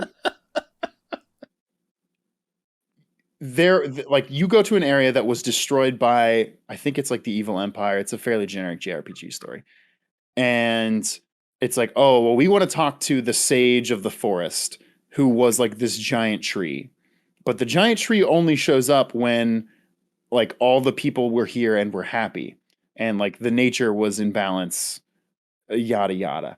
So what we have to do is rebuild the society that was in this place. So for a little bit, it becomes fucking Sim City. And you get the items to build the parts by doing the like dungeon crawling bits. And it's like, oh, you find these seeds and like pieces of metal and pieces of wood. And it's like, okay, I'm going to build the marketplace over here. And if you do build the marketplace, then it's like, okay, cool. You can actually buy stuff from the shop. But then it's also like, okay, people start showing back up in the town. And then eventually you can go into the future where it's like all of the fruits of your labor are fully manifested. And then it's like, oh, you can find like treasure chests in the future because people have left them there. And more importantly, you can find and speak to the sage, who is like this giant fucking Deku tree looking ass dude. And you're like, okay, cool. Like I brought you back to life because I did the things. And then it's like, cool, we're going to go on to the next area, which is like, I don't know, a desert area. Do the same thing. It actually has a good story to it, and I'm underselling it a little bit by saying it's somewhat generic. The main character is cool. Also, 90% sure he's voiced by the same guy who voices Lloyd in Tales of Symphonia. The Robin? Yeah, the Robin. Robin from Teen Titans? Yeah, I'm pretty sure now that I think about it. Hell yeah. He has a great voice. It's such a good voice. I just thought about that, and I think I'm right. Is somebody looking this up, or should I'm looking it up? Okay, thank you. It does some interesting stuff. The villain in the first act is fucking great. It's a goddamn clown. But it's an evil clown. I mean, yeah, okay, duh. But like, he's good. He's actually terrifying. It is not. Damn it. named Chuck Scott What is this? Menville. Who the fuck was it then? I don't know. I went to Lloyd Irving because I knew that character's name, whereas I don't know the Dark Cloud one. I think it's Max. It doesn't matter. Shadowclaw says I'm right. Wait, or am I talking about you talking about the clown? Maximilian. Oh, it is him. What? Why is it is him? All right. Why isn't that on his Wikipedia? What the fuck? Because Dark Cloud 2 is a forgotten gem. Dude, it got ported to PS4. It's not a forgotten gem. Yeah, it did get ported to PS4. That's true. It is currently on sale for $8 on the PlayStation. Ooh. No, it's the game is really fun. It's like if you have a game, which Prij, I know this is your alley, my dude, where you just want to, it's like a JRPG, and you just want to maybe spend like a couple many dozens of hours in it, and slowly build up your characters and your strength and experience the story. You might like this game, and it does some cool things. So it's like similar to Grandia, where I'm kind of shocked that other JRPGs haven't borrowed mechanics from this. I'm kind of shocked that other games haven't borrowed mechanics from Dark Cloud, and that Dark Cloud is dead, which is a bummer. Brief tangent again. Does this guy like JRPGs? He did voices for Alundra, Final Fantasy, Tales of Symphonia, Xenosaga Episode 2. What the fuck? This man likes JRPGs. I'm going to go out on a limb, David, and say that this man doesn't necessarily like JRPGs. JRPGs like to pay him money to voice their character. It's just a weird niche for a dude that is like Robin in Teen Titans, and he's also in like Metal Gear Solid. He's voiced so many side characters in games, especially grunts in Metal Gear, but like... Yeah, he did like all of them for Twin Snakes 2 and it's 3. So funny. It's so funny playing Metal Gear games and like shooting the one grunt that's him and just hearing go, oh.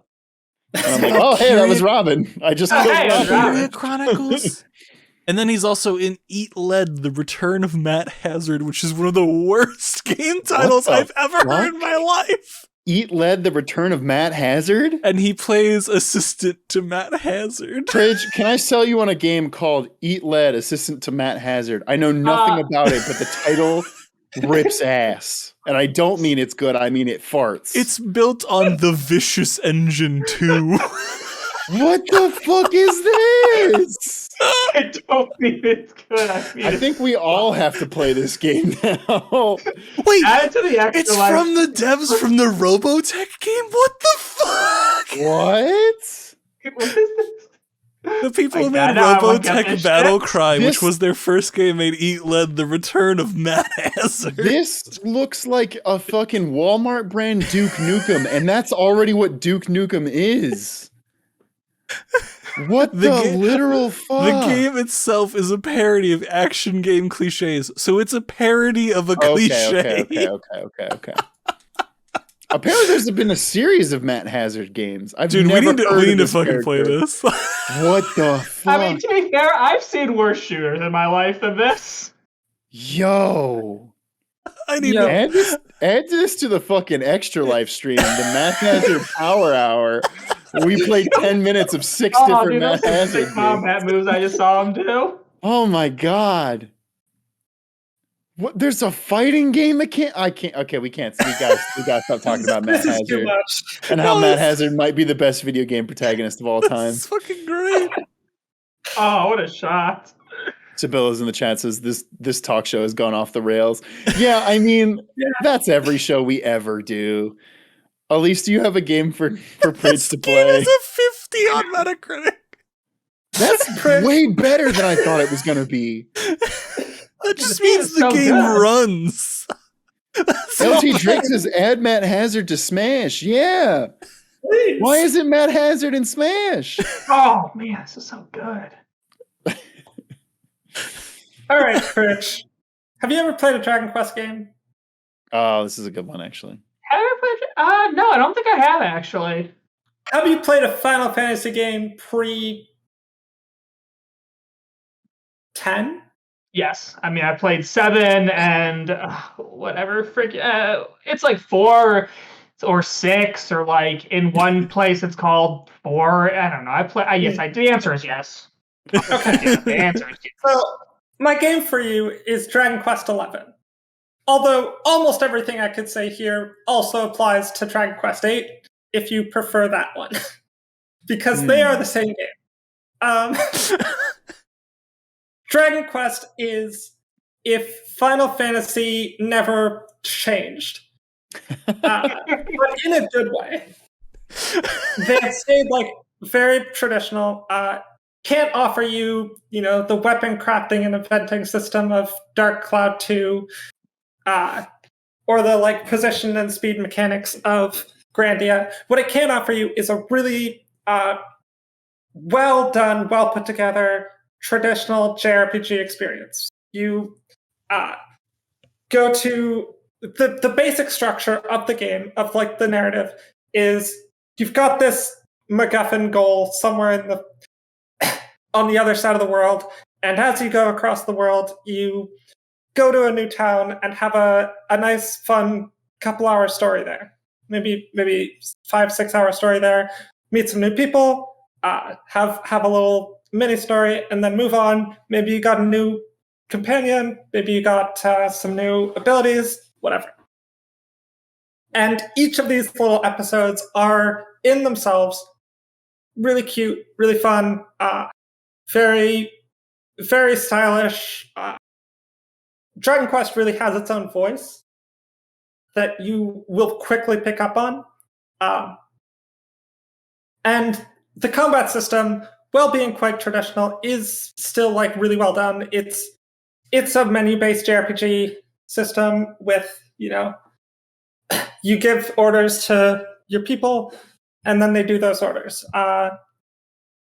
Some interesting things about it, though, is, for one, the PEP system, where basically there's a behind-the-scenes gauge every time you take or deal damage, where you're at a certain point, your characters will get pepped up, and they'll do like extra damage, extra crit rate. But also they have pet moves, where if you have 2 or 3 or 4 specific characters in your party that are pepped up, they have like extra moves that do specific like effects. Maybe they do big damage to everyone. Maybe they weaken and deal damage. Maybe they like give you extra experience when you kill someone, or replace all the enemies with metal slimes. Oh no. Is that good or bad? Good. Usually it's good. Metal slimes give like It's a crazy experience. 100 times the experience of anything else. So it's like, I will say Dragon Quest XI also has Sylvando. it does have Sylvando, and Sylvando is amazing. I love Sylvando. Yeah, there's really not much to say. It's like I put about 100 hours into it. It's about 100 hours. It's got like 3 acts, and each one has a series of mini episodes that lead up to this big goal. And it's just a really, really well put together traditional JRPG. All right. And it's been like remastered and made cooler several times over the last like 4 years. S version also includes a fully 2D, like SNES style. Yeah, the pixel art version, which is crazy. Yeah, I was looking at it on Steam. Like, you could sort of like, it's adorable. Yeah, and you can play like the entire game in 2D pixel art. Also, yeah, and Mackie in the chat points out, yeah, the Dragon Quest has always had Akira Toriyama do the art style, so everything looks like fucking Dragon Ball characters. But Reliant K-Fan does point out, does Dragon Quest XI have Vice from Sonic and All-Stars Racing transformed? God damn it. No. It's 7 out of 10. For that reason alone. It's only been in 3 games. Hey, only weird one of them is the game he was in. It's weird,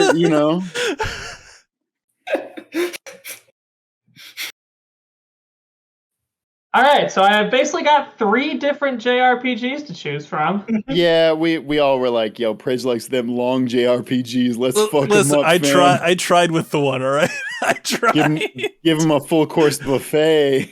I tried with some Doki Look, Doki. again, I wish I had gotten to Doki Doki before it got before it got spoiled, because I probably would have enjoyed it, but I slacked off. Alas. Alas, I didn't play it. Alas, poor York. I didn't play it till like this year or last year. I just didn't have it spoiled for me. So I think the obvious choice is Eat Lead, The Return of Matt. Yeah. Yeah. Wait, I'm sorry. I pulled up my tab in which I had Googled Matt Hazard, and one of the articles that came up was Eat Lead. Who is Matt Hazard, and what is he returning from? Oh my god! Eat Lead: The Return of Matt Hazard is the first Matt Hazard game. Absolutely incredible. Okay, I missed this part. Matt Hazard is voiced by Will Arnett. Will Arnett, I just saw that. And Neil Patrick Harris voices his nemesis Wallace Wally Wellesley. I'm so, we have to. We have to play this game. Wait, this is actually the greatest game of all time. What the fuck? We are absolutely playing this. What the Prij, fuck? you can't pick it because we're gonna play this. Where can I play this game? It's only on Xbox 360 and PlayStation 3. Fuck me. Are you kidding me? Yo ho, yo ho. All right. No, sorry. Back to the actual thing. Honestly, I might look into Grandia because the sort of movement style, you know, I don't know exactly how you described it, but that being able to move around the battlefield makes it feel like, you know, sort of a mix of a tactics and a turn-based a little bit. Yeah, which is kind of my jam, is people who put really interesting spins on traditional JRPGs. So I'm gonna look into that. I think I'm gonna look into Grandia 3. Hell yeah! And if you want to do 2, that is also the combat systems is what's important.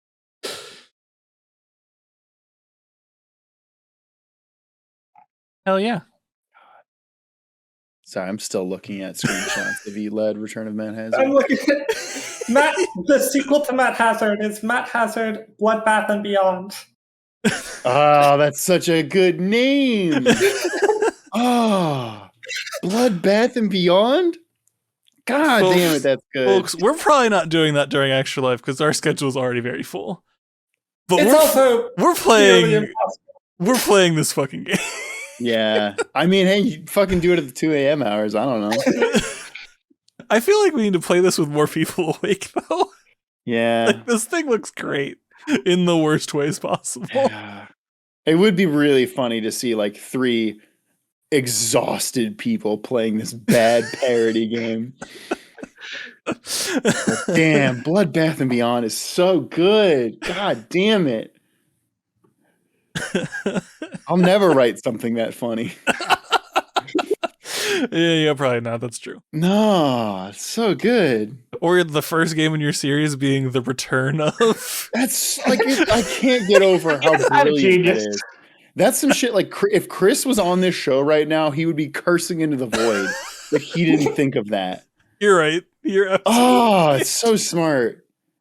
Oh, maybe we make Chris play it since he wasn't able to make it. Like this is his recommendation. But we don't tell him. We're like, oh no, it's this like really weird, obscure but good series. Oh, that'd be really funny. I just be like, you don't need to play the original, just play the Return of Matt Hazard. Yeah. It was like the last game was like over a decade ago. This was the comeback.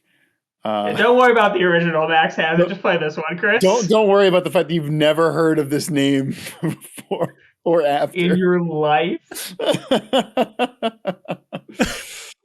God damn it! Oh my God. Got to name this. You're gonna have to put fucking Matt Hazard in the thumbnail of this video. Oh, dude, I am. I'm gonna put him in the thumbnail. He's a key part of the show. All right, folks. I think that's gonna do it. Really quick. Yes. Just so we can make a slight game out of this. Who got most of their picks picked? I was gonna go over them real quick. I will be playing Silicon Dreams, recommended by Elise. Zach will be playing Titanfall 2, recommended by Elise. Elise wins. Elise will be playing Night in the Woods, recommended by Prij. Prij will be playing Grandia 3, maybe 2, recommended by myself. So Elise wins, Zach getting shut out. Get fucked me, huh? I will say Talos Principle was a very, very close second. I think all of us recommended good games for each round, honestly. Yeah. All of the games like I wrote on a short list, and I at least intend on like looking at some more screenshots of in between. Hazard. I didn't do that, and I kind of regret not doing that now. What do you regret not doing? Writing down the other games that people recommended to check out later. That's gonna do it, folks. Before we go, tomorrow, that is November 6th, Saturday, Zach here is gonna be emceeing a Super Mario 64 coin race. Is that right? Yes, that is correct. On twitch.tv/LeThickBoys, spelled LETHICKEBOIS. Thanks, RK fan, for that. What time is that starting? That'll be at 7 p.m. Eastern time. Okay, cool. So check that out if you got time. This episode will be up long before then, so you'll have some time out. And next Saturday, so that's part of LeThickBoys extra live stream. Mm-hmm. Next Saturday, November 13th, starting at 1 p.m. Eastern. Is that right? Am I saying that right? I should know this, but I 1 p.m. Eastern. Yeah, you're 1 right. p.m. Eastern. We will be doing our extra life. It will be shenanigans. It will be madness. There will be Chaos Jeopardy. There will be the continuation and I think finale for the time being of the Save Data Fire Emblem. There will be a live bear, potentially 2 live bears. There will be. We're seeing what the price we can get a singular bear is. We're negotiating. They gotta buy one, get one. You gotta check these things, right? Yeah, you gotta look bears, at different vendors, see if you can get a couple. We've got some like tier list stuff that people have been asking for. It's gonna be a fun time. I'm really excited for Extra Life. Yeah, we're doing a couple tier lists, I believe. Oh, sorry, tier list. I thought you meant like incentives or like goal. Like oh no. Goal. Listen, folks, if you have ideas for incentives, put them in our Discord ideas channel on Discord. Not joking. Yeah. Please do. If we make $500, we'll play Mad Hazard on stream. If we make 5 cents, we'll play Max Hazard on stream. Oh, dude, you know what? I should put Max Hazard as a stream incentive. No, that's not even a joking. Like that'd be fucking great. Yeah, that's a good idea. You know, that's going on there. But if you have ideas for other, no matter what, if you got other ideas, please let us know on Discord. Would very much appreciate what you people want to see because we're trying to get you to donate. So whatever would actually convince you to donate that we can do within reason, let us know because we'll probably do it. Yeah. Yeah, we're raising money for the Children's Miracle Network, so gotta get money for them kids. Mm-hmm. Save the children. Speaking of money, Dan is a nerd just donated 5 bits, saying twice as much as 5C. 10 bits. 5 cents. Oh, twice as much as 5 cents. You're right. And I fixed the alerts when I messed up the stream. Wow. So. I don't think. Honestly, if you watch this show, you watch Pokemon, you probably watch Ace Attorney. We don't need to plug those. So, no. With that, that's going to do it. This has been Save Data Cast, episode 20. Thank you all for watching, listening. Rate us on your podcast networks, please. Even if you watch on YouTube, please rate us on the podcast networks. We really appreciate it. It really helps us out. Thank you. But that's it. So, have a wonderful weekend, everyone. Out.